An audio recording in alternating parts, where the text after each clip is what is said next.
இன்னமே நீங்கள் digital ID எடுக்கலையா?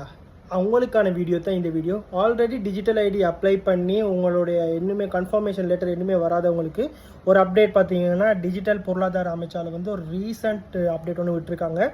உங்களுடைய உறுதிப்படுத்தல் கடிதங்களை கிட்டத்தட்ட பார்த்தீங்கன்னா சனிக்கிழமை இந்த வீக் 15ஆம் தேதி 8:30 இருந்து காலை 8:30 இருந்து பார்த்தீங்கன்னா பிற்பகல் 12:30 மணி வரையிலையும் பார்த்தீங்கன்னா ஆட்பதிவு திணைக்களத்தில் பார்த்தீங்கன்னா நீ அந்த டிஜிட்டல் உறுதிப்படுத்தல் கடிதங்கள் உங்களோட ஐடி கார்டுக்கான உறுதிப்படுத்தல் கடிதங்களை பெற்றுக்கொள்ள முடியும்.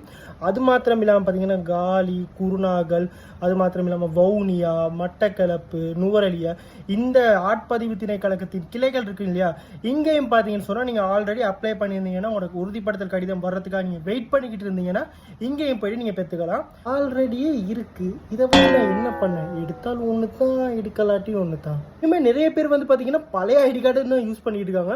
அவங்க வந்து கட்டாயம் பார்த்தீங்கன்னா அந்த டிஜிட்டல் ஐடி கார்டை எடுங்க. ஏன் இதை எடுங்க அப்படின்னு சொன்னீங்கன்னா, இப்போ இருக்க கவர்மெண்ட் வந்து நிறைய விஷயங்களை வந்து டிஜிட்டல் வைஸாக நிறையவே மாற்ற போகிறாங்க.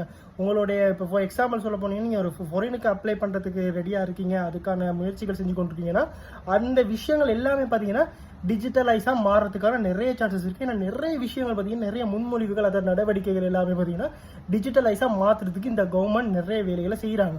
ஸோ நீங்கள் டிஜிட்டலைஸாக மாற்றுறதுக்கு வந்து உங்களுடைய ஐடி கார்டும் பார்த்தீங்கன்னா டிஜிட்டலைஸாக இருந்தால் மாத்திரம்தான் உங்களுக்கான சர்வீஸை வந்து ரொம்பவுமே ஈஸியாக இருக்கும்.